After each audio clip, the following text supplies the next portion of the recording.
This patient actually came with complaint of all her teeth are shaky. There is no strength when she is biting and she's afraid of biting hard food. So every time she brushes teeth, she experiences a lot of bleeding. She's afraid her teeth are going to fall off. When I look at her teeth, okay, I'm just going to tell you briefly what gum disease looks like. Classically, there'll be some. Hi everyone, I'm Dr. Jun. I'm a periodontist, which is a gum specialist. I usually treat the diseases of the gums and the bones that are surrounding the teeth. This is how a gum disease patient typically looks like. Always bleeding when they are brushing, or bleeding when they're eating, or random bleeding events. There's always no pain. Very red. It is very swollen. For this patient, all the lower teeth is covered in tartar. And when you look at the upper teeth, all of them have a little bit of pus coming out from the gums. So naturally, our mouth always has bacteria because we eat every day. There's bacteria present all the time. The bacteria actually accumulates at the gum line. If that same bacteria stays there longer, your gums actually don't like this bacteria. They will start to become inflamed and then they will start to bleed.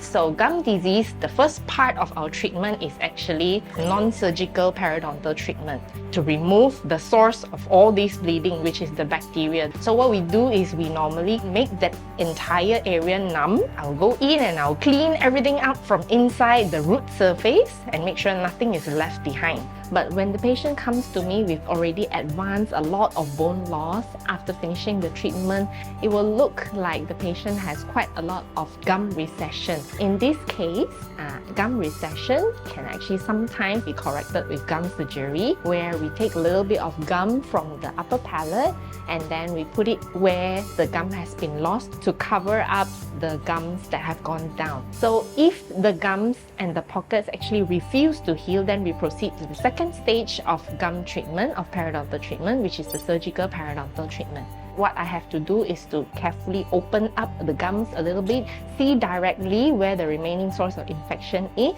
and clean everything out from the bones and around the roots of the teeth.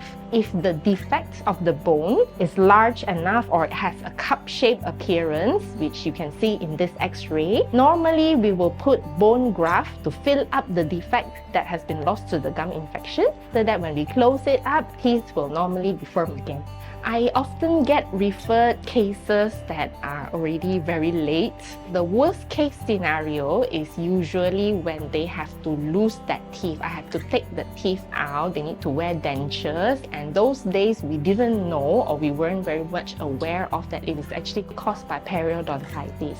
Usually it takes years to progress that far. So now, the most important part about preventing gum disease is actually to not ignore what is happening in your mouth. So if you have any gum bleeding, gum swelling, or teeth that are loose, even if there is no pain, don't ignore it. Come and visit us.